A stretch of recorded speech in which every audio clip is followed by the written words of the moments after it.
Hello, welcome back to my all dear students.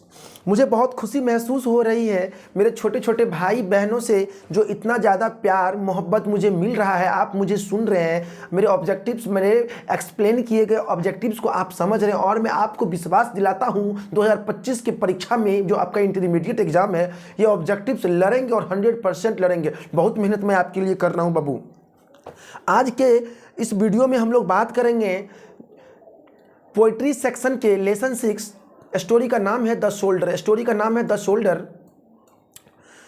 The shoulder chapter के बारे में हम लोग पढ़ेंगे और यहाँ जितने भी ऑब्जेक्टिव VVI ऑब्जेक्टिव होंगे हम उसकी चर्चा करेंगे और बहुत अच्छे से आप इनकी मेहनत भी करेंगे। इस वीडियोज में चर्चा करने जा रहे हैं कविता के लेखक, उनका बर्थ, उनका डेथ और पूरे पोएम का हिंदी में सारांश और ऑब्जेक्टिव जो 23 ऑब्जेक्टिव्स मैं यहाँ एक्सप्लेन करने वाला हूँ। हिंदी एक एक वर्ड को हिंदी में देसी भाषा में समझाएंगे, आप टेंशन नहीं लीजिए। ओके चलिए, तो कहते हैं Rupert Brooke. Rupert Brooke the soldier के लेखक है रूपर्ट ब्रूक। चलिए, लेकिन द शोल्डर है, द शोल्डर पढ़ने से अब बोलने से क्या समझ में आ रहा है? शोल्डर, शोल्डर मीन्स सैनिक, शोल्डर मीन्स सैनिक, है ना। तो यहाँ सैनिक से संबंधित कविता में सैनिक से संबंधित बातों की चर्चा की गई है। इनके लेखक है रूपर्ट ब्रूक। रूपर्ट ब्रूक को हम वार पोएट भी कहते हैं और इस पोएम को कहीं ना कहीं हम वार पोएम भी कह सकते हैं। ये पोएम जो है वो 14 लाइनी की ये पोएम है। 14 लाइन्स की ये पोएम्स हैं। ये पोएम है जो कविता, इनको 2 भागों में बांट दिया गया है। 14 लाइन के जो कविता होते हैं उनको सोनेट कहते हैं। इसको 2 भागों में बांटा गया है, 8 लाइन और 6 लाइन। 8 लाइन को ऑक्टेव कहते हैं, 6 लाइन को सेस्टेट कहते हैं। ओके, अब लेखक के जन्म की, है ना, कवि के जन्म की बात की जाए तो 3 अगस्त 1987 को इनका जन्म होता है। 23 अप्रैल 1915 को इनकी मृत्यु होती है। MCQ type objective questions VVI 2025। बिना देर किए मैं आपको क्वेश्चंस पे आता हूं और क्वेश्चन में जहां जो डाउट मिलेंगे उस समय ही उसे क्लियर कर लिया जाएगा। डेमो क्वेश्चन की बात की जाए तो डेमो क्वेश्चन क्या होता है? डेमो क्वेश्चन होता है कि कुछ बच्चे ऐसे भी जिनको ये पता, जो पहली बार एग्जाम में बैठ रहे हैं तो उनके मन में ढेर सारा डर बैठ जाता है कि सर पहली बार मैं एग्जाम में बैठ रहा हूँ, डर हो रहा है, क्या होगा, कैसे क्वेश्चन आएगा, ऑब्जेक्टिव कैसे पूछा जाएगा। तो मैं उन बच्चों को बता देना चाहता हूँ कि बाबू ये जो है ना, ये डेमो हुआ कि आपको MCQ, है ना, MCQ multiple choice question.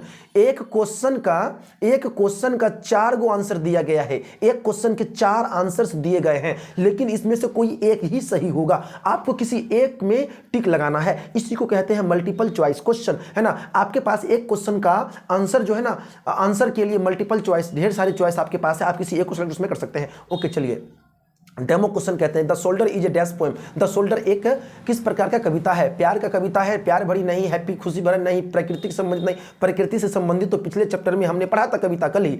Okay, ये वॉर है, वॉर, ये क्या है? ये वॉर पोएम है। द शोल्डर, सोचिए ना, द शोल्डर सैनिक, है ना, द शोल्डर सैनिक से संबंधित, यानी कि वॉर हुआ होगा इसमें। चलिए नेक्स्ट क्वेश्चन नंबर 1, सीधे क्वेश्चन नंबर 1 पे आते हैं। The soldier is the shoulder, यानी कि द सैनिक जो है वो क्या है? एक ओड है, एक सोनेट है, इपिक है, नन ऑफ दीज है। बतलाइए क्या है ये सोनेट है। ओड के बारे में मैंने चर्चा किया, इपिक के बारे में चर्चा किया, है ना, पिछले वीडियोज में। अब सोनेट के बारे में भी चर्चा किया। सोनेट के बारे में, चूंकि सोनेट आपका सही आंसर है, इसलिए सोनेट के बारे में फिर एक बार मैं चर्चा कर देता हूँ। सोनेट 14 लाइन की जो कविता होती है उसे सोनेट कहते हैं। इस कविता में 14 लाइन को 2 भागों में बांटा गया है, 8 भागों में और 6 भागों में। 8 भागे वाले को ऑक्टेव कहते हैं, 6 भागे वालों को 6 भाग वाले, तो दो पार्ट में बटे हुए हैं। आप बुक में देखेंगे तो मिल जाएगा आपको 6। दूसरा पार्ट जो है, दूसरा स्टेंजा जो है, 2 स्टेंजा, दूसरा 6 लाइन से, उसमें उसको सेस्टेट कहेंगे। Next question please, option number B is the right answer. Okay, the soldier is dash poem. The shoulder जो है वो किस प्रकार का पोएम है? ये सिंबॉलिक पोएम है। ये कैसा पोएम है? ये सिंबॉलिक पोएम है, लैरिकल पोएम है। सिंबॉलिक मतलब एकदम प्रतिचिन्ह, है ना, सिंबॉलिक, कोई चिन्ह, कोई स्मृति ऐसा याद दिलाता है ना, किसी याद से संबंधित नहीं। लैरिकल नहीं। पैटोर देशभक्ति। बोलिए, जल्दी बोलिए, क्या होगा? वेरी गुड, जल्दी जल्दी आ रहे हैं कुछ जवाब। कुछ बच्चे जवाब दे रहे हैं टू द पॉइंट, लेकिन कुछ बच्चे क्या कर रहे हैं? सोच में डूबे हैं। क्या होगा? होगा वही जो बेटा जो मंजूरे खुदा होगा, पेट्रोटिक, देशभक्त। बिल्कुल, द सोल्डर सैनिक है तो देश के लिए भी प्रेम करेंगे वो। और द पेट्रोटिक, ये कैसा कविता है? पेट्रोटिक कविता, देशभक्त की। The soldier deals with, the soldiers deals with, यानी कि द सोल्डर जो है वो कहाँ से संबंधित है? वेरी गुड, बोलिए, द सोल्डर कहाँ से संबंधित है? द सोल्डर इंग्लैंड से संबंधित है। द सोल्डर इंग्लैंड से संबंधित है। आप कहोगे सर इंग्लैंड से क्यों संबंधित है? तो मैं आपको बता दूं कि रूपर्ट है ना, जो रूपर्ट ब्रूक, द सोल्डर के लेखक जो कवि जो है रूपर्ट ब्रूक, इनका जन्म कहाँ हुआ है? मैं तो बताया 3 अगस्त 1887 को रुग्बी में। रुग्बी कहाँ है बेटा? इंग्लैंड, एक यूनाइटेड किंगडम, इंग्लैंड है ना इनका, जन्मस्थान का इंग्लैंड है। और इनका जो डेथ हुआ वो ग्रीस में हुआ है। ग्रीस में इनका डेथ हुआ है। कहाँ? ग्रीस में हुआ है। Next question please. The term concealed, concealed means क्या होता है? हिडन। कॉन्सील्ड, देखिए the term concealed, concealed means हुआ हिडन। कॉन्सील्ड मीन्स क्या हुआ? हिडन, छिपा हुआ। कॉन्सील्ड मीन्स हुआ हिडन, छिपा हुआ। ओके, जो टर्म हुआ कॉन्सील्ड स्टैंड्स फॉर, बिल्कुल देखिए ना यहाँ हिडन, एकदम दोनों सेंस मिला हुआ है एकदम। वही तो पूछ रहा है कि ये जो है ये चारों में से कौन ऐसा आंसर होगा जिसका मतलब ये हो, कॉन्सील्ड हो। हिडन, हिडन मतलब छुपा। Next question please. According to the soldier England has given her natives her flowers. इस कविता द सोल्डर के अनुसार जो है इंग्लैंड कवि को क्या क्या प्रदान किए हैं? नेटिव, क्षेत्रीय वातावरण, प्यार, मोहब्बत, जलवायु, वहाँ का जो फ्लावर्स, जो स्नेह है, पानी, मिट्टी, है ना, तो और प्यार। Option number B. Next question, option number B is the right answer. Next question please.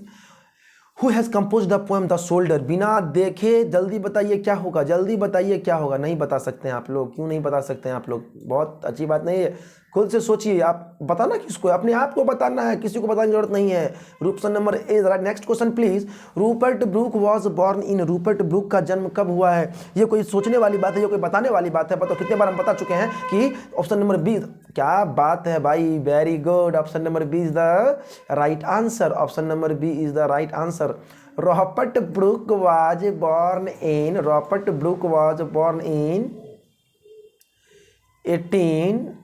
1887. Next question please. Rupert Brooke was died in, Rupert Brooke का मृत्यु कब हुआ? बिना सोचे समझे जल्दी से बताओ, फट दबड़, है ना एकदम बिल्कुल। 1950, 1915 में। Option number C is the right answer. Next question please. Rupert Brooke is remembered as, Rupert Brooke को याद किया जाता है किस रूप में? ट्रेंच पोएट के रूप में, ज़्योरेगियन पोएट के रूप में, रियलिस्टिक पोएट के रूप में, या वॉर पोएट के रूप में? जल्दी बताइए, 9th का कौन सा होगा? ऐसे तो आप जान लीजिए कि वॉर पोएट, आप जान रहे हैं कि ये वॉर पोएट है ना, ये कवि जो है वो वॉर पोएट। हम पहले ही बता दिए वीडियो के स्टार्ट में ही कि वो पोएम को वॉर पोएम कह सकते हैं और पोएट को वॉर पोएट कह सकते हैं। अगर आपको जानकारी चाहिए इन तीनों ऑप्शन के बारे में भी तो जानकारी मैं आपको दे दूं कि ट्रेंच पोएट कहते हैं कि खोखले करने वाले लोग, है ना।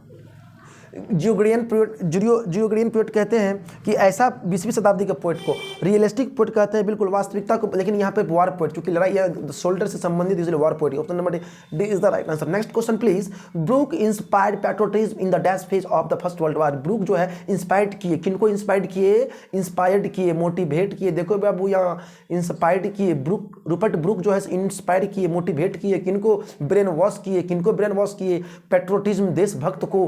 किस चीज के लिए? जल्दी बताओ किस चीज के लिए, है ना, किस समय में? इन the dash phase of the world war. देखिए कि पहली विश्व युद्ध तो 1914 से शुरू, 1914 ईस्वी से शुरू हो गया था। 1915 में इनका मृत्यु हुआ, लेकिन 1914 जिस समय में फर्स्ट वर्ल्ड वॉर का प्रोग्राम चल रहा होगा, युद्ध सैनिकों को जो ट्रेनिंग दी जा रही होगी, उस समय में ये जो रूपर्ट ब्रूक थे वो फर्स्ट वर्ल्ड वॉर में भाग लेने वाले सैनिकों को पूरा एकदम जो ये क्या किए, रूल्स, रेगुलेशंस, इंस्ट्रक्शन, जो भी उनके ऑब्लिगेशन, मॉरल ऑब्लिगेशन, नैतिकता है ना, सारे चीज़ों के बारे में उन्होंने early phase of the first world war, एकदम शुरुआती दौर में ही। Next question please. Rupert Brooke has written the poem. आप बताइए इसमें से, आप खुद बताइए क्या होगा। स्नेक पे मार दें टिक? बोलिए जल्दी बोलिए, स्नेक पे टिक मार दें क्या? हाँ जल्दी बोलो लो, काहे इंतजार करो, बार मार दें, गलत हो जाए तो जल्दी बोलिए। व्हाट इज द, बिल्कुल गलत आंसर है ये। आप एकदम सोच नहीं सकते हैं, है ना। आपको जब मैं बताया हूँ कि आप मने मन बुदबुदाइए ना, एकदम जो आंसर होगा मने मन फुस कीजिए, अपने में बोलिए ना, क्या दिक्कत है? सोलिलोक्वी, अकेले में बोलना। जो लोग अकेले में बोलते हैं वो एनर्जेटिक लोग होते हैं। The soldier. अब बताओ क्या होगा? Option number C is the right answer, the soldier. Rupert Brooke के द्वारा ये कौन सा जो हम पढ़ रहे हैं यही कविता लिखा गया है। Next question please. The soldier is a dash poem, बिना देखे यहाँ लगाइए tick, war poem. Next question please, option number B is the right answer. Next question please, the image and phrase of dash run throughout both the stanza. The images and phrases, the images and phrases, जो images जो चित्र हैं ना, जो चित्र हैं, जो प्रशंसाएं किए गए हैं, डेट ऑफ किसका प्रशंसा किया गया है भैया? ये इंग्लैंड के है तो इंग्लैंड के प्रशंसा करिए हो। England is the right answer, option number A. Next question, अच्छा बोथ द स्टेंजा, ये बोथ द स्टेंजा का मतलब क्या हुआ?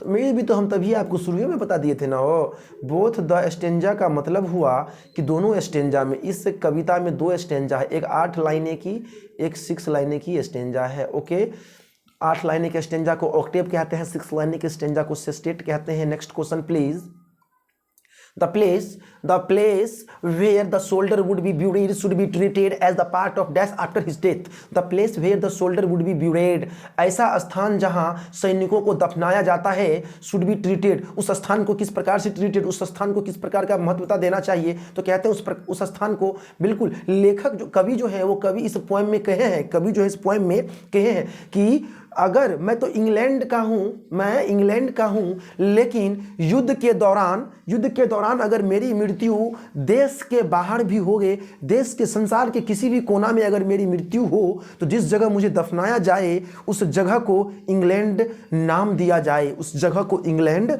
नाम दिया जाए। Next question please, option number D is the right answer. Next question please, the speaker of the poem the soldier is a, the speaker of the poem, इस कविता के जो स्पीकर हैं, है ना, बिल्कुल बोलने वाले लोग हैं, वो कौन है बोले?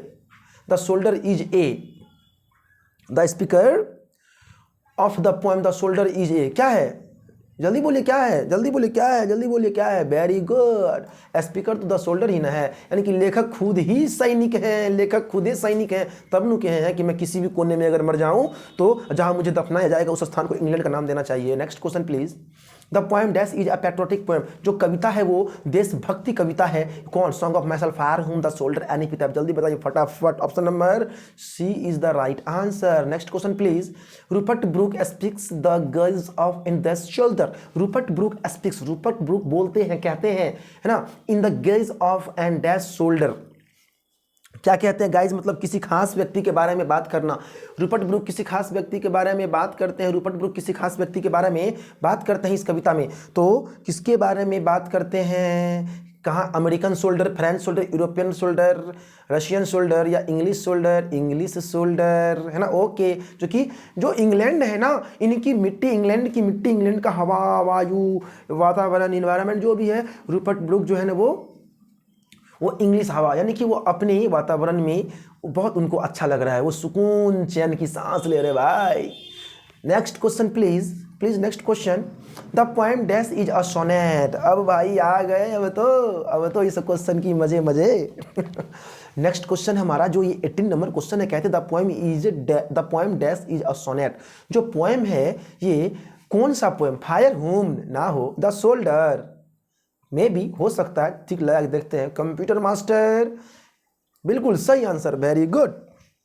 The soldier is a sonnet. Sonnet मतलब आपको कई बार हम बतला दिए हैं, हमको लगता है कि आप मरते दम तक, जब हम नहीं भूल सकते हैं मरते दम तक, तो आप कैसे भूल जाइएगा? जब तक आपका सांस चलेगा आप भी नहीं भूलिएगा, है ना। सोनेट, आप जब अंग्रेजी के छात्र हैं, जब आप अंग्रेजी पढ़ रहे हैं, तो आपको ये ध्यान में आना ही चाहिए, आपको ये याद रहना जरूरी है, कि द सोनेट मतलब 14 लाइन की कविता को सोनेट कहते हैं, है ना। 14 लाइन की कविता को सोनेट कहते हैं इसी।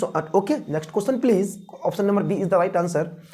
Please next question properly, the speaker is not afraid of. भाई रूपर्ट ब्रूक को किसी का डर नहीं है, डर तो मुझे भी किन्हीं का नहीं है, बस डर एक चीज़ों का ही है मुझे, कि कहीं जो बच्चे अभी भी नहीं संभल रहे हैं, समस्या वहाँ है, डर मुझे उन बातों का लगता है। अरे भाई कब संभलोगे? उठो, लड़खड़ा करके भी चलो, लंगड़ा करके भी चलो, कम से कम जगह तक, मुकाम तक तो पहुँचोगे, धीरे लेट ही सही लेकिन पहुँचना है। Next question please, question number 9, the speaker is not afraid of. Speaker का किस चीज़ का डर नहीं है? डेथ का, लाइफ का, लाइन का, भाई मृत्यु का डर अपन को भी नहीं है। Okay, next question, option number A is the right answer. Next question please, the dust stand for the dust, जो धूल जो कण है वो स्टैंड्स फॉर किसके लिए? अरे भैया शोल्डर के लिए, दफना देना है ना, उस मिट्टी में दफना देना, उस मिट्टी में, उस मिट्टी में, और वो मिट्टी उस देश, मिट्टी वो देश के नाम से जाने जाने लगे। Next question please next question properly way in properly, the poet in the shoulder, mistake, okay, don't mind, the poet in the shoulder is, don't mind, you have not to mind here, okay my dear students, you are very intelligent। यहाँ पर the होगा, यहाँ पर क्या होगा, यहाँ पर the होगा, यहाँ पर फाइंड एरर करना है, मैं आपको पहले ही एरर कर दिया फाइंड, ओके। चलिए, the poet in the soldier is depicting the mistress of, is the, अब भैया डिपिटिंग का मतलब पता चलेगा तभी ना जवाब देंगे। तो सुनिए, डिपिटिंग का मतलब होता है चित्रण, डिपिटिंग का मतलब होता है चित्रण करना, चित्रण करना। माइजरीज का मतलब होता है दुख। तो द शोल्डर के बारे में, द शोल्डर जो पोएम है, इस पोएम का चित्रण कीजिए, है ना, द मिजरी ऑफ, यानी कि इसके दुखों का चित्रण कीजिए। तो दुखों का क्या चित्रण करेंगे भैया, है ना, the poem, the poet in the soldier depicting, जो कविता है द शोल्डर में दुखों का चित्रण किए हैं। तो कैसे दुखों का भैया, वार, है ना, युद्ध के दौरान जो भी दुख उत्पन्न हुए, है ना, उसकी चर्चाएं। Next question please, a sonnet is a poem of dash lines. भैया इसको हम नहीं बताएंगे आंसर, आपको खुद समझ में आना है। भाई सुनो, लगा देते हैं टिक, किसी को नहीं कहना है, okay. Option number B is the A sonnet is a poem of dash lines 40 line. चलिए, तो आप लोग ऑब्जेक्टिव्स को सुने, आप लोग ऑब्जेक्टिव्स को समझे। मैं आशा करता हूँ आपको ऑब्जेक्टिव समझने में कभी कहीं कोई कठिनाई नहीं आई है और आगे भी नहीं आएगी। मैं जल्द ही प्रयास में लगा हुआ हूँ कुछ सिलेक्टेड ऑब्जेक्टिव को आपके सामने, है ना, अगले लेसन का जल्द से जल्द आपको दे दूँ, ताकि परीक्षा नज़दीक आ गए, आप अच्छे से तैयारी कर सकें, ओके। तो मुझे विश्वास है, मुझे आशा है कि इस चैप्टर के कंप्लीट ऑब्जेक्टिव को आपने देखा। उसके बावजूद फिर भी आपको अगर कोई डाउट रह जाता है तो आप मुझसे कमेंट में पूछ सकते हैं, क्योंकि ताकि बोर्ड के जो भी क्वेश्चन है वो एक भी क्वेश्चन छूट ना पाए। आपको कोई भी डाउट आता है मुझसे आप बिल्कुल व्हाट्सएप पे कमेंट में जरूर आप पूछ सकते हैं। मिलते हैं नेक्स्ट वीडियो में नेक्स्ट टॉपिक के साथ, तब तक के लिए बने रहिए प्रिंस इंग्लिश एजुकेशन के साथ। हाँ, लगातार वीडियोस को देखते रहिए और पसंद आए तो नीचे कमेंट करके हमें बताइएगा कि ये क्लास आपको कैसा लगता है। और अगर आपको ये वीडियो अच्छा लग रहा है तो आप लाइक भी कर सकते हैं और चैनल को सब्सक्राइब भी कर सकते हैं। धन्यवाद।